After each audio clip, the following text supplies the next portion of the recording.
Hello friends, it's Erin at Book Lioness with one more show and tell for you. This is on the Good Tarot by Colette Baron Reid. And again, I'm sure a lot of you have seen flip-throughs and reviews of this. This is just my little show and tell as I catalog my decks, just to take a peek and give my own little opinion on it. And it's a nice deck. It was controversial because a lot of people wondered, why would she name it the Good Tarot? Does that mean all other tarots are bad? I think she was just going with the fact that it's just good in her opinion, not necessarily comparing it to other decks. So let's take a gander. It came in this nice handy dandy box wrapped in this little paper with some purple stars inside, and it was a nice tough box, so I keep it in there. It holds it nice and snug. The book that came with it is a decent page length, 120 pages. Not that big, but again, it had to fit in the box. Feels nice though, doesn't feel like it'll fall apart after I use it for a while. It talks about each card. It gives a little tiny black and white thumbnail and a little brief description on each one, and goes into the majors, and then the minors all have a little kind of mantra, and then a depiction of what the card is saying. So it's her own take on the tarot. Some places you can see where it kind of follows Rider-Waite-Smith, but some places you look at it and you think, not really sure I'm seeing it, and you have to go to the book to see her meaning. So, but it's okay, because the artwork to me is just stunning. I love it for the artwork. And even if it were just to be used as more of a meditative deck, or a deck where I might, draw a card and put it out to kind of meditate with it, that's fine. Maybe not as an everyday use, or a go-to deck, but I still treasure it for what it is and the feeling that it gives you, which is kind of a gentle but strong sense. It knows what it is. You just need to take time and get to know it. So as you can see, it's a large deck. It's larger than most average tarot decks. I've got Dirty Pam here as our guide, and as you can see, it is both taller and significantly wider than our Dirty Pam. They are much stiffer, and they are kind of a glossy feel. So it took a while for me to get used to shuffling them, but they do shuffle nice. I have kind of larger hands, so for me it's easier. I edged mine in a dark green, and as I've used them, I've kind of rubbed them off with my fingers, but I still think that green really went well with the backs.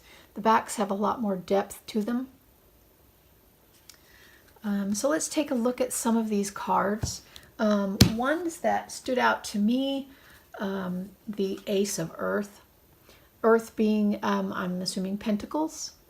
I love the stag, and the stag is used on a couple of other images in this deck, and it's just very earthy. Obviously earth, I see what I did there.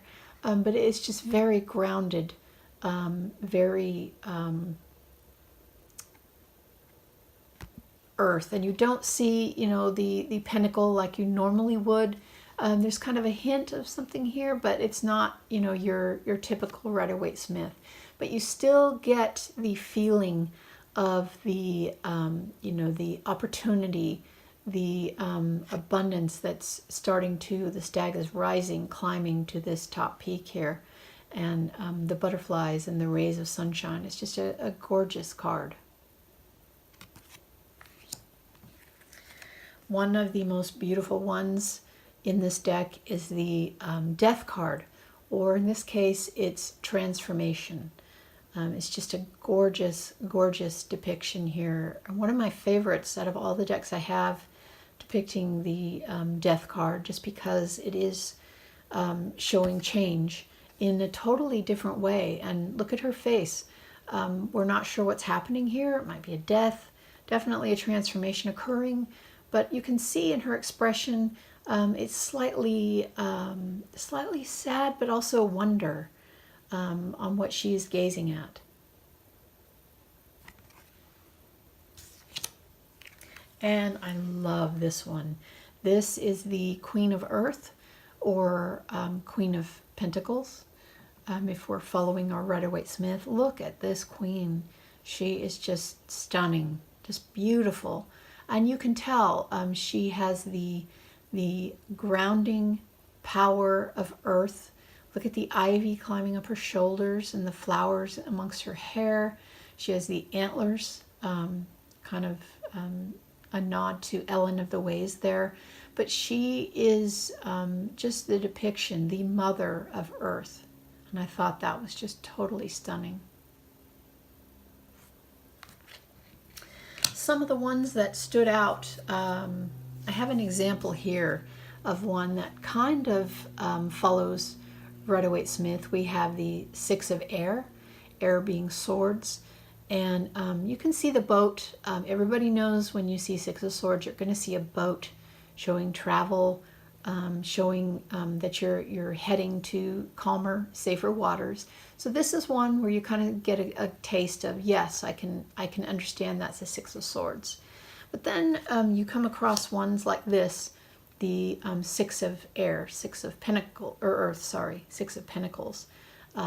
And while I absolutely adore the stag in it, I love the artwork, you don't get the Rider-Waite-Smith feeling of the Six of Pentacles, where it's giving and sharing, and perhaps this stag is giving shelter to the birds and its antlers that are hanging out there. Who knows? But again, it's more of a meditative, and she has her own meanings for each card, so you can kind of follow along. Here's one, Seven of Fire. I love unicorns just like any girl, but I didn't quite get how this was related to the Seven of Wands. I'm used to seeing more of a standing, for what you're trying to protect after the victory of the Six of Wands. So maybe this unicorn is, just rearing up in defiance to protect what is behind it in the valley. And again, she has her own meanings in the guidebook. And last, I think everybody at first either loves or hates this magician, because the first thing that pops in your mind is Santa Claus, of course. But I was all right with that, because Santa Claus, if you think about it, is a magician. Who else could zip around the world in one night, making sure everyone has a gift for the spirit of Christmas? So to me, I was fine with it. But, it's not your typical Pamela Coleman Smith, where the magician is, I think I've got it here, has all of his elements and he's holding up his baton, and he's in self-control, confidence there, going to make it happen.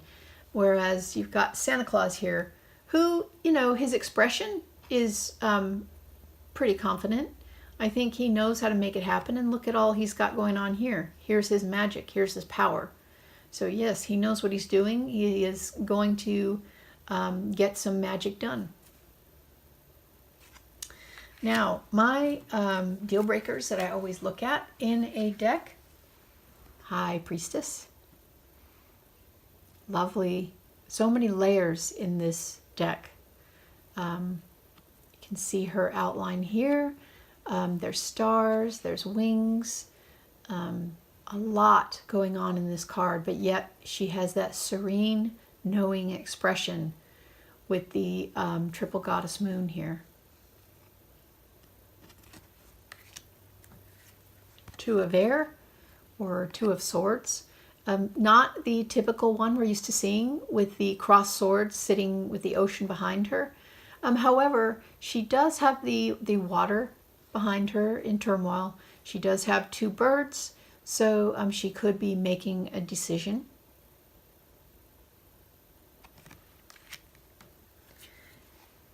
Eight of Air, Eight of Swords. And we're used to seeing someone loosely tied with a rope with 8 swords around her, blindfolded. So maybe she is trapped, and maybe it is all in her mind that she's trapped and she can get out. She can escape.